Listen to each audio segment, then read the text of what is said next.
ہم بحیثیت قوم خوش قسمت ہیں کہ اللہ تعالیٰ نے ہماری قوم میں ایک ایسے مفکر کو، دانشور کو، فلسفی کو، سیاستدان کو پیدا کیا جس نے اس قوم کو خودی کا پیغام دیا، اس قوم کو عشق کا پیغام دیا، اس قوم کو اصلاح کا اور موٹیویشن کا پیغام دیا۔ لیکن ہم نے علامہ صاحب کے پیغام کے ساتھ میں نحس القوم کیا کیا؟ ایک بہت پرانی تحریر یاد آتی ہے۔ صاحب تحریر نے لکھا کہ ایک شخص کی چائنیز کسی شخص کے ساتھ دوستی ہو گئی۔ اب وہ چائنیز زبان نہیں جانتا تھا، تو زبان یا من ترکی و من ترکی نمے دانم کے مصداق بھی کسی نہ کسی طرح سے انہوں نے اپنی دوستی میں اشاروں کی نائنوں سے گزارا کیا۔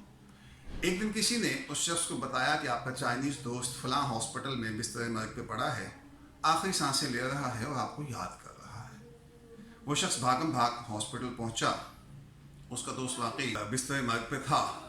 اس نے چائنیز زبان میں اپنے دوست کو کچھ بتایا جو اس کی سمجھ میں نہیں آیا، تو اس نے اشارے سے کہا کہ آپ اپنا یہ پیغام مجھے لکھ کر دے دیجئے تاکہ میں کسی چائنیز ٹرانسلیٹر سے یہ ٹرانسلیٹ کروا دوں۔ نرس سے کاغذ قلم لیا، چائنیز دوست نے اپنا آخری پیغام لکھ کر اسے دے دیا۔ اب وہ شخص ٹرانسلیٹر کی تلاش میں دوڑا۔ معلوم ہوا کہ اس قصبے میں ایک ہی چائنیز ٹرانسلیٹر تھا جو کسی دوسرے ملک جانے کے ارادے سے بحری جہاز میں سوار ہونے کے لیے بندرگاہ کی طرف گیا ہے۔ وہ شخص بھاگم بھاگ بندرگاہ پہنچا۔ معلوم ہوا کہ جہاز کے لنگر اٹھا لیے گئے ہیں اور جہاز بندرگاہ چھوڑنے ہی والا ہے۔ اس شخص نے اس چائنیز ٹرانسلیٹر کو کسی طرح جہاز کے رشے پہ بلایا اور چلا کر اپنا مدعا بیان کیا۔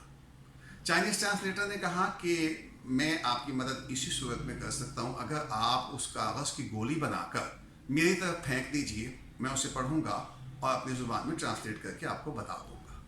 اس شخص نے کاغذ کی گولی بنائی، چائنیز ٹرانسلیٹر کی طرف اچھال دیا، لیکن وہ گولی درمیان میں پانی میں گر گئی اور لہروں کی نظر ہو گئی۔ بدقسمتی سے ہماری قوم نے علامہ اقبال کے پیغام کی گولی بنا کر اسے لہروں کی نظر دیا۔ ان کی شاعری اصلاح سے، موٹیویشن سے، عشق سے، ادب سے، اسلام سے اور عشق رسول سے بھری پڑی ہے۔ ان کی شاعری میں جا بجا ہمیں عشق رسول کے اور قرآنی آیات کے حوالے ملتے ہیں۔ ان کی وہ خوبصورت نعت تو آپ سب نے سنی ہوگی، لوح بھی تو، قلم بھی تو، تیرا وجود الکتاب، گنبد آبگین رنگ تیرے محیط میں حباب۔ آپ مکمل نعت پڑھیے تو ہر شعر عقیدت اور محبت میں ڈوبا ہوا ہے۔ میں نوجوانوں سے یہی کہوں گا کہ علامہ صاحب کے پیغام کی گولی بنا کر ان کو پانی میں پھینکنے کی بجائے ان کو پڑھیے، سمجھیے۔ علامہ صاحب کی غزل کے چند اشعار آپ کو سناتا ہوں۔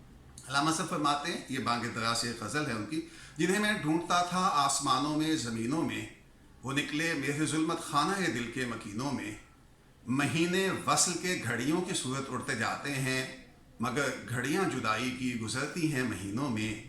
نہ پوچھوں خرقہ پوشوں کی ارادت ہو تو دیکھ ان کو، ید بیضا لیے بیٹھے ہیں اپنی آستینوں میں۔ محبت کے لیے دل ڈھونڈ کوئی ٹوٹنے والا، یہ وہ میں ہے جسے رکھتے ہیں نازک آبگینوں میں۔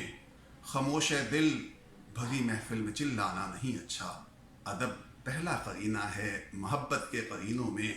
برا سمجھوں انہیں مجھ سے تو ایسا ہو نہیں سکتا کہ میں خود بھی تو ہوں اقبال اپنے نکتہ چینوں میں۔